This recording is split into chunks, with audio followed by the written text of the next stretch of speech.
The moment he placed that brass coin on the counter, the young bank manager laughed and said, "Anybody can buy those online these days." 30 minutes later, that same manager would be facing a furious general demanding to know who dared to call Colonel James Mitchell a fraud. His name was James Mitchell, but those who served with him called him Colonel. At 75, he moved through the world with the careful precision of a man who had learned that silence often spoke louder than words. That Tuesday morning in November, he wasn't looking for attention or recognition. He just needed to withdraw a few $1,000s from an account he hadn't touched in over a decade. Money to help his grandson pay for college. The account had been opened back in 1975, the same year he'd returned from his final deployment. The same account where he deposited hazard pay from operations the government still wouldn't fully acknowledge.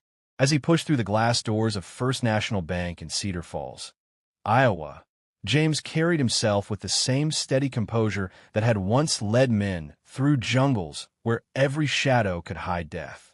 His clothing told a story of quiet dignity. A pressed flannel shirt with fraying cuffs, clean work boots that had seen better decades, and a faded baseball cap with gold stitching that read Vietnam Veteran 1969 to 1973. In his coat pocket, wrapped carefully in soft cloth, was a challenge coin unlike any other, brass worn smooth by time, engraved with an eagle and 7 stars, and marked with symbols that only a handful of men alive would recognize. The bank lobby buzzed with the typical Tuesday morning crowd. Customers lined up for teller windows. Mortgage consultations hummed behind glass partition walls, and the soft murmur of financial transactions filled the air. James took his place in line quietly, patiently, the way men of his generation had learned to wait, with dignity intact and expectations measured. When his turn came, he approached the teller window with a slight nod. The young woman behind the counter, maybe mid-20s with nervous energy and a nameplate reading Jessica, looked up with the practiced smile of someone still learning the job. "Good morning, sir. How can I help you today?" "I'd like to make a withdrawal," James said quietly, his voice carrying the gravitas of someone who had learned to speak only when words mattered. "From an older account. Been a while since I've accessed it." He slid his identification across the marble counter. A driver's license worn soft at the edges and a small card marked U.S. Department of Veterans Affairs. Jessica typed the information into her computer, then paused. Her eyebrows furrowed as she stared at the screen. "I'm sorry, sir. There seems to be some kind of irregularity with this account. Let me get my manager." James nodded calmly. He'd dealt with bureaucracy before, in places where paperwork delays could mean the difference between life and death. This was just another waiting room, another form to fill out, another young person learning that some things took time to understand. That's when Brandon Hayes stepped up to the counter. Brandon was 28, 3 years out of business school, and carried himself with the kind of confidence that came from never having been truly tested. His suit was expensive, his haircut precise, and his smile had the sharp edge of someone who believed authority was something you wore rather than earned. He glanced at James's paperwork, then at James himself, and something shifted in his expression. "Sir," Brandon said, drawing out the word like it was a question rather than a courtesy, "this account shows some unusual activity patterns. Very old, very dormant. And these identification documents." He held up the VA card like it was evidence in a trial. "This looks like it was printed on equipment from a Stone Age." A few customers nearby turned to look. James felt the familiar weight of unwanted attention, but he remained calm. "The account is legitimate," he said simply. "I can provide additional verification if needed." Brandon's smile grew wider, colder. Of course. It's just that we've been having issues lately with people trying to claim veteran status fraudulently. You know how it is, stolen valor and all that. People think they can just walk in here with some old paperwork and—" "I'm not claiming anything," James interrupted gently. "I'm simply trying to access my own account." Right. Brandon tapped his pen against the counter. "Tell you what, if you can prove you're really a veteran, we can move forward. Got any real proof? Medals, maybe? Military ID?" James reached slowly into his coat pocket and withdrew the wrapped challenge coin. He placed it carefully on the counter and unfolded the cloth. The security guard, An older man named Pete, who had worked at the bank for 15 years, hesitated. Something about the way the old veteran had carried himself, the quiet dignity in his posture, didn't sit right. But Brandon was the manager, and Pete had a job to protect. "Come on, sir," Pete said quietly, his voice apologetic. "Let's just step outside and sort this out." James wrapped the coin carefully and tucked it back into his pocket. He nodded once to Pete, not in anger, but in understanding, and walked slowly toward the door. The laughter followed him, not cruel exactly, but thoughtless in the way that cuts deepest. Outside, James settled on a bench beneath the bank's front window. He didn't pull out his phone to call a lawyer or demand justice. He simply sat, hands folded, eyes focused on something beyond the passing traffic. The challenge coin remained in his pocket, its weight both heavy and familiar. What Brandon Hayes didn't know, what none of them knew, was that the coin James carried wasn't some mass-produced souvenir. It was one of only 5 ever made, personally commissioned by a 3-star general in 1973 and given only to the men who had led Operation Silent Thunder, a mission so classified that most of its details remained buried in Pentagon vaults 50 years later. What they didn't know was that the quiet old man sitting on their bench had once commanded a forward operating base in the Mekong Delta, had coordinated supply lines that kept 3 infantry divisions operational for 18 months, and had been personally decorated by 2 different presidents for actions he was still forbidden to discuss. What they didn't know was that the very land First National Bank sat on had once been Cedar Falls Army Depot, and that James Mitchell had been the commanding officer who oversaw its closure and conversion to civilian use in 1976. The bank's foundation was literally built on ground he had once protected. But perhaps most importantly, what they didn't know was that 30 minutes earlier, someone had already made a phone call. Maya Rodriguez had been standing in line behind James when the confrontation began. At 34, she worked in defense contracting now, but she'd spent 8 years in the Air Force before transitioning to civilian life. She knew challenge coins. More specifically, she knew what real ones looked like, felt like, and most importantly, what they meant. When she'd seen the brass coin on the counter, when she'd caught a glimpse of the eagle and stars, something had clicked in her memory. She'd seen that exact design once before, during a briefing at Peterson Air Force Base when a retired colonel had come to speak about classified operations in Southeast Asia. The briefing officer had shown that coin to a room full of officers and said, "If you ever meet a man carrying one of these, you stand up." These 5 men wrote the book on unconventional warfare. While James sat quietly on the bench, Maya had stepped outside and made a call to a contact at the Pentagon. She didn't know if anything would come of it, but some things were worth the effort. "Colonel Martinez? It's Maya Rodriguez. I need you to run a name for me. James Mitchell, around 75, Vietnam era. He's carrying what looks like a Silent Thunder coin, and some bank manager just called him a fraud." The silence on the other end of the line lasted exactly 3 seconds. "Where is he?" Colonel Martinez asked, his voice suddenly sharp with attention. "Cedar Falls, Iowa. First National Bank on Main Street." "Maya, listen to me very carefully. Do not let that man leave. I don't care what you have to do, but do not let him walk away from that location. We'll have someone there in 20 minutes. The line went dead. Inside the bank, Brandon Hayes was riding high on what he considered a victory. He'd spotted a fraud, protected his institution, and demonstrated leadership to his staff.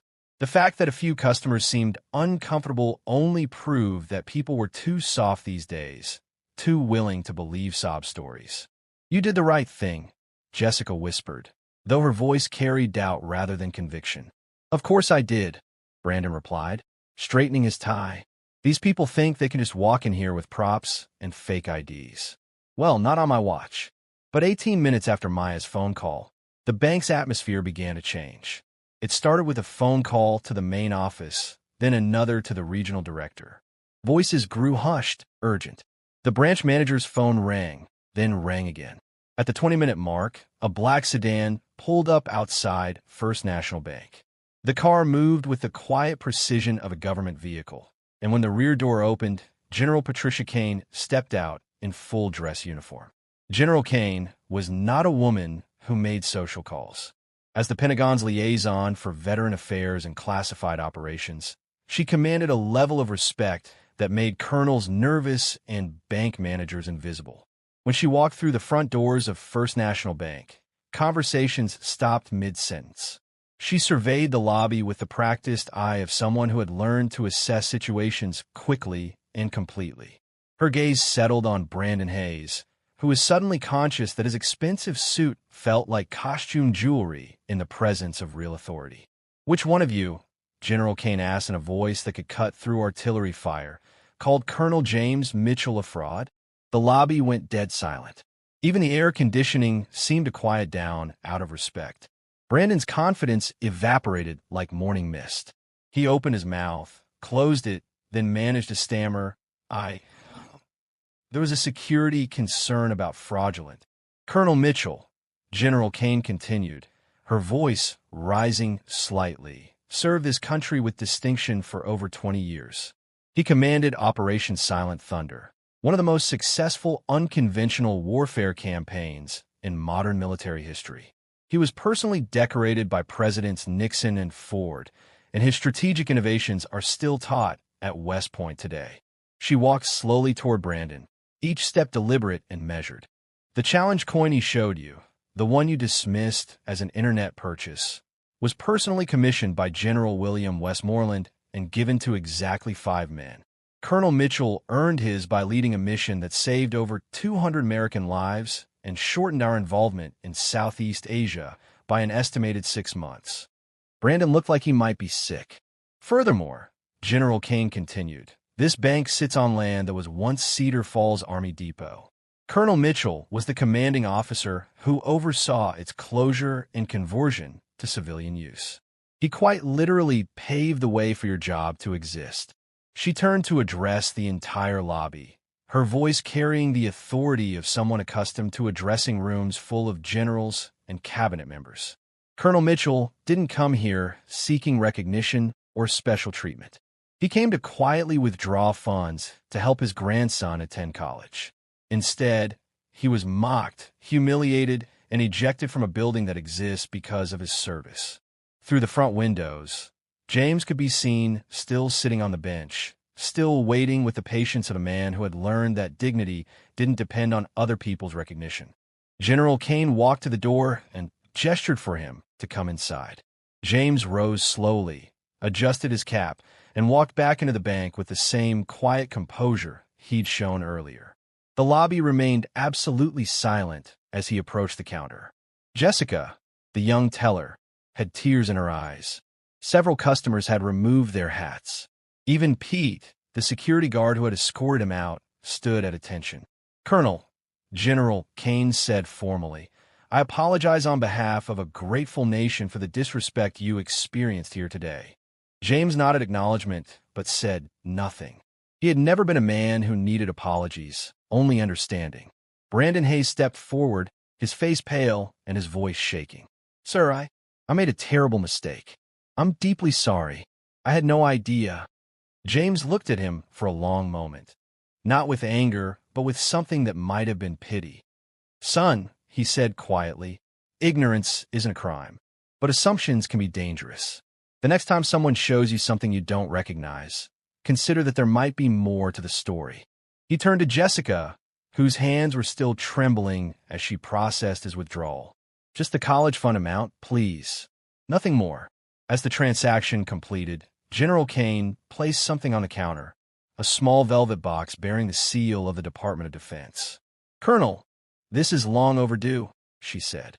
"With the recent declassification of certain materials, the Pentagon has been authorized to present you with the Distinguished Service Cross for actions during Operation Silent Thunder. We've been trying to locate you for 2 years." James stared at the box for a long moment, then looked up at the general. "I didn't do anything that hundreds of other men didn't do better. Sir, with respect, that's not your decision to make.